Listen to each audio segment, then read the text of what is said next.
ఓం నమ శివాయ. అందరికీ నమస్కారం అండి. ఇకపై దేవుడి గుడిలో కొబ్బరికాయ కొట్టినప్పుడు కుళ్ళిపోతే సంతోషించండి. ఎందుకో తెలుసా? అది ఎలానో ఇప్పుడు మనం తెలుసుకుందాం. ముందుగా మా ఛానల్ని మొదటిసారి చూస్తున్న వాళ్ళు సబ్స్క్రైబ్ చేసుకోండి. అలాగే ఒక చిన్న లైక్ చేసి ఓం నమ శివాయ అని కామెంట్ చేయండి. ఇక వివరాల్లోకి వెళ్ళిపోతే, హిందూ మతంలో కొబ్బరికాయకి ఉన్న ప్రాముఖ్యత అంతా ఇంతా కాదు. ప్రతి పూజకి కూడా మనం కొబ్బరికాయని వాడుతూ ఉంటాం.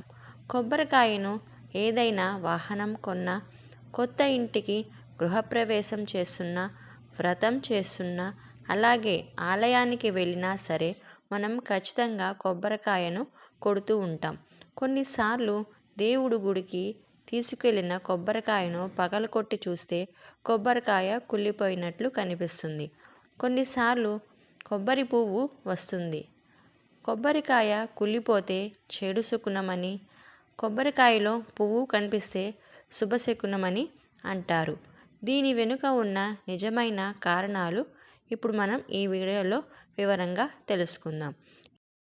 గుడికి వెళ్ళే ప్రతి ఒక్కరూ కూడా దేవుడిని దర్శించుటకు వెళ్ళి ముందు పూజ కోసం కొన్ని వస్తువులను కొనుక్కుంటారు.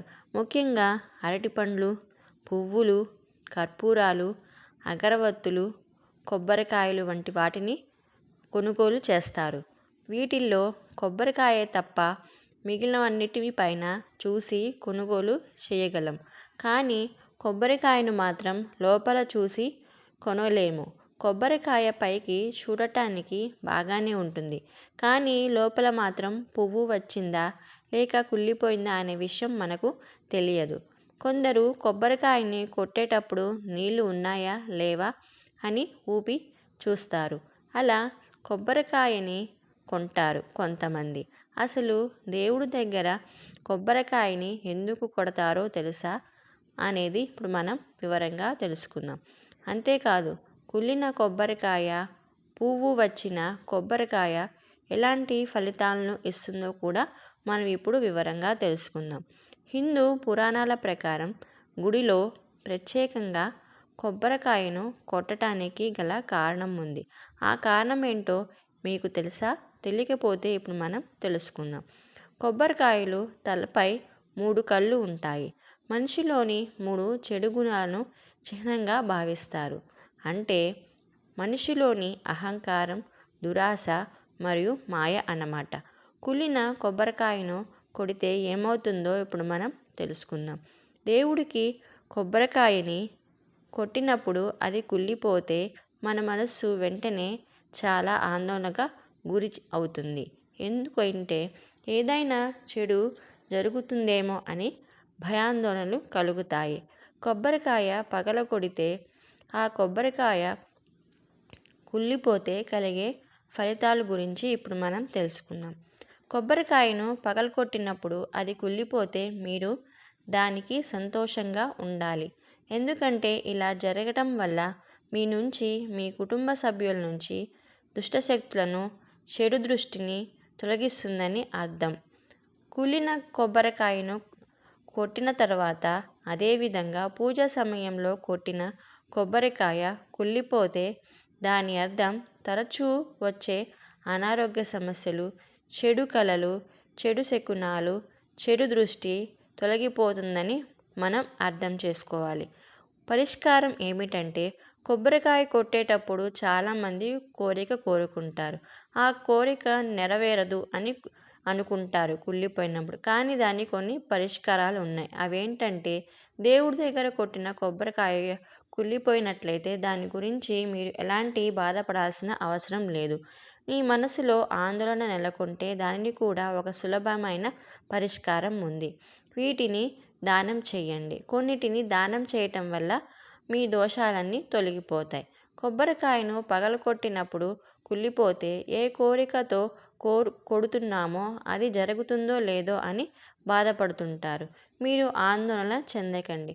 అందుకు బదులుగా రోజులో 5 లేదా 7 ఆహారాన్ని అందించండి.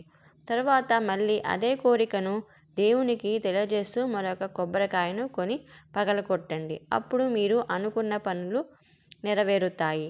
దానాల్లో ఉత్తమమైన దానం ఏమైనా ఉందంటే అది ఆహారమే. కొబ్బరికాయను ఎందుకు కొడతారు? అసలు కొబ్బరికాయ కొట్టడానికి గల కారణం ఏంటి అనేది ఇప్పుడు మనం తెలుసుకుందాం. ఆలయంలో కొబ్బరికాయను పగలగొట్టేటప్పుడు నాలోని చెడు గుణాలను నీ ముందు ఇలా పగలకొడుతున్నాను స్వామి అని అర్థం. పూలతో పూజలో లేదా ఆలయంలో కొబ్బరికాయ కొట్టడం వెనుక ఉన్న ప్రధాన ఆలోచన ఇదే. 3 కళ్ళు శ్రీ మహావిష్ణువుని, శివుని, ఆ బ్రహ్మని చూస్తాయని చెబుతారు. కొబ్బరికాయలో పువ్వు వస్తే దానికి కారణం ఏంటో మనం తెలుసుకుందాం. దేవుడికి కొట్టిన కొబ్బరికాయలో పువ్వు వచ్చినట్లయితే అది శుభప్రదం అని అంటారు. బంగారం, భౌతిక సంపదల కలయిక అయిన కొబ్బరికాయ నుంచి పువ్వు పడితే లాభాలను తెస్తుందని కొన్ని గ్రంథాలు చెబుతున్నాయి. కనుక మీరు పూజకు కొట్టే కొబ్బరికాయలో పువ్వు ఉంటే ఎగిరి గంతు వేసి ఆనందంగా జీవించవచ్చు. ఇక మనం ఏకాక్షి నారికేళం గురించి మనం తెలుసుకుందాం. ఏకాక్షి నారికేళం గురించి చాలామందికి తెలియదు. ఏకాక్షి నారికేళానికి ఒకే ఒక కన్ను ఉంటుంది. మామూలు కొబ్బరికాయకు 3 కళ్ళు ఉంటాయి. ఏ ఇంట్లో అయితే ఈ ఏకాక్షి నారికేళం ఉంటుందో ఆ ఇంటిలు సంతానం లేక ఇబ్బంది పడుతూ ఉంటారు. అలాంటి వారి ఇంట్లో ఏకాక్షి నారికేళంతో ఒక చిన్న పరిహారం చేయండి. అది ఏంటంటే, బిడ్డలు కలగాలంటే ఋతుస్నానం తర్వాత ఏకాక్షి నారికేళం తీసుకొని శుభ్రంగా కడిగేసి ఆ నీటిని త్రాగాలి. ఇలా చేయటం వల్ల గర్భప్రాప్తి కలుగుతుంది. కోర్టులో కేసు నడుస్తుంటే దాని నుండి బయటపడలేకపోతుంటే ఆదివారం నాడు ఎర్ర గన్నేరు పువ్వుని ఏకాక్షి నారికేళంపై పెట్టి ఆ ఎర్ర గన్నేరును జేబులో వేసుకొని వెళ్ళండి. అప్పుడు కోర్టులో కేసు నుంచి బయటపడే అవకాశం ఉంటుంది. ఈ ఇన్ఫర్మేషన్ కనుక మీకు నచ్చినట్లయితే please like, share and subscribe. Thank you for watching.